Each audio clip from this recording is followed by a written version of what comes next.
ఇదంతా యువతకి good news, జగన్కి బ్యాడ్ న్యూస్.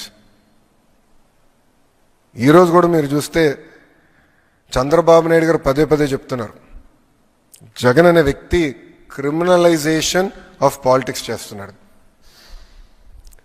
మేమందరం అహర్నిశలు కష్టపడుతున్నాం.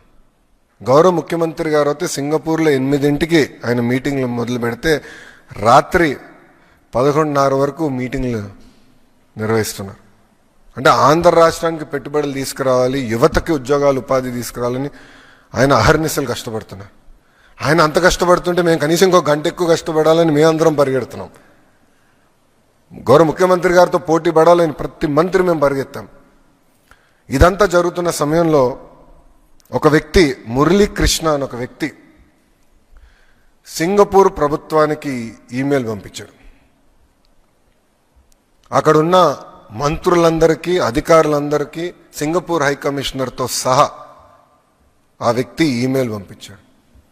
ఆంధ్ర రాష్ట్రంలో అన్స్టేబుల్ గవర్నమెంట్ ఉంది, రేపో మాపో ప్రభుత్వం మారిపోతుంది, మీరు ఆంధ్ర రాష్ట్రంతో ఒప్పందాలు చేసుకోవద్దు అని క్లియర్గా అతను చెప్పారు. మేము అందరం ఆశ్చర్యపోయాం, మరి ఇంత కష్టపడుతున్నాం, పెట్టుబడులు తీసుకొద్దామని మేము ప్రయత్నిస్తాం, ఎవర్రబ్బాయి ఈ వ్యక్తిని మేము చెక్ చేస్తే ఏకంగా వ్యక్తి పెద్దిరెడ్డి రామచంద్రారెడ్డి కంపెనీ పిఎల్ఆర్ కన్స్ట్రక్షన్స్లో పనిచేస్తున్న వాళ్ళతో అనేకసార్లు మాట్లాడారు. వైకాపాకి చెందిన మాజీ ఎమ్మెల్యేలతో కూడా అతను మాట్లాడారు. మొత్తం రికార్డు మా దగ్గర ఉంది. అంటే వాళ్ళు ఒక వ్యక్తిని ప్రోత్సహించి అతని చేత ఒక ఈమెయిల్ పెట్టిస్తే ఇవన్నీ ఆగిపోతాయి, అభివృద్ధి జరగదు, అప్పుడు తిప్పి మమ్మల్ని తిట్టచ్చు, అభివృద్ధి జరగలేదని ప్రయత్నం చేస్తున్నాడు Jagan Reddy. This is criminalization of politics. Boss, TCS లాంటి సంస్థకి మేము 99 పైసల్లో భూమి ఇస్తే ఎందుకండి వీళ్ళకి అంత ఏడుపు? కోర్టులో కేసేస్తారు. ఒక సంస్థని ముందలు పెట్టి కోర్టులో కేసేసి సీజే గారు బెంచ్ మీద వచ్చేటట్టు చూసుకుంటే చేసి స్టే ఇవ్వమని కోరుతారు. సీజే గారు అక్షంతలు వేసి, అవును తప్పేంటి, టీసీఎస్కి ఇస్తే తప్పేంటి, మీకు ఎందుకు ఇబ్బంది, ఉద్యోగాలు వస్తున్నాయి మీకేంటని చెప్పి పక్కన పడేశారు. అంటే చూడండి, అడుగడుగునా అభివృద్ధి జరగకూడదు, పెట్టుబడులు రాకూడదు, వచ్చే కంపెనీలని తరిమేయాలి, అదే లక్ష్యంతో పనిచేస్తున్నారు. నిజంగానే బాధేస్తుందండి ఈరోజు. ఎందుకంటే సింగపూర్ ప్రభుత్వంలో పనిచేస్తున్న అధికారులు ఒక మాట చెప్పారు.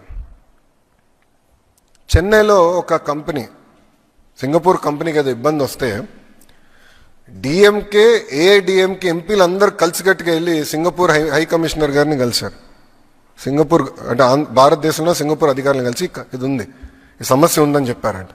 ఆయన ఆశ్చర్యపోయారు, అరే మీరు ఇద్దరు ఎప్పుడు కొట్టుకుంటారు కదా, ఇప్పుడు ఇద్దరు కలిసికట్టుగా వచ్చి ఏంటి మమ్మల్ని కలిసారంటే వాళ్ళు ఒక మాట చెప్పారంట. సార్ చెన్నై వరకు మేము కొట్టుకుంటాం సార్, చెన్నై దాటి వచ్చిన తర్వాత మేము తమిళనాడు సార్, తమిళనాడు మేము రాష్ట్రం కోసం మేము కలిసికట్టుగా పనిచేస్తాం, మాకు ఎలాంటి విభేదాలు లేవు, ఈ సమస్య మీరు పరిష్కరించండి అని చెప్పారు. కానీ ఈరోజు చూడండి, ప్రభుత్వం ఇంత కష్టపడుతుంటే, పెట్టుబడులు తీసుకొచ్చడానికి అహర్నిశలు ప్రయత్నిస్తుంటే, వీళ్ళు ఇట్లా ఈమెయిల్స్ రాయించి ఏకంగా కోర్టుకి వెళ్తే ఇంకెక్కడ పోతాండి. మనం బాండ్స్ కూడా రేజ్ చేశాం. ఆర్బీఐ దగ్గర నుంచి అందరి వరకు వీళ్ళు ఈమెయిల్స్ రాశారు. అంటే రాష్ట్రం ముందరికి వెళ్ళకూడదు, ఎట్టి వరుస ఆపేయాలి, వాళ్ళు చేయరు, చేసేవాళ్ళని చేయనీయకుండా ప్రయత్నిస్తున్నారు. ఇది ప్రజలందరూ గమనించాలి. ఎందుకంటే దీనివల్ల తీవ్రంగా నష్టపోయేది ఎవరండి? ఆంధ్ర రాష్ట్రం. ఎవరు బ్రాండ్ పోతుంది? ఆంధ్ర రాష్ట్రం బ్రాండ్ పోతుందండి. చాలా బాధేస్తున్నా ఈమెయిల్స్ అని చదువుతుంటే. ఒక్కసారి కానీ బ్రాండ్ పోతే ఎందుకు వస్తాడు పెట్టుబడులు పెట్టేదానికి రాష్ట్రానికి? ఎవరన్నా ఒక ప్రాజెక్ట్ వెనక్కి రేపు ఎవడొస్తాడండి నమ్మకంతో? ఎందుకు ముందరికి వస్తాడు? ఈరోజు బాబు గారి పేరు చెప్పుకుని మేము తలుపులు తెరుస్తున్నాం. ఆయన ముఖ్యమంత్రిగా ఉన్నారు కనుక అందరు తిరిగి మళ్ళీ వస్తున్నారు ఆంధ్ర రాష్ట్రానికి. ఇతర దేశం మంత్రులు వస్తున్నారు ఆంధ్ర రాష్ట్రానికి చర్చించడానికి. మొన్నైతే యుఏఈ మినిస్టర్ గారు ఫస్ట్ విజయవాడకు వచ్చి ఇక్కడ ప్రోగ్రామ్ చేసిన తర్వాతనే పక్క రాష్ట్రాలకు వెళ్ళారు ఆయన. అంటే అంత కమిట్మెంట్తో మేము పనిచేస్తుంటే వైకాపా వాళ్ళు ఇది చేస్తున్నారు.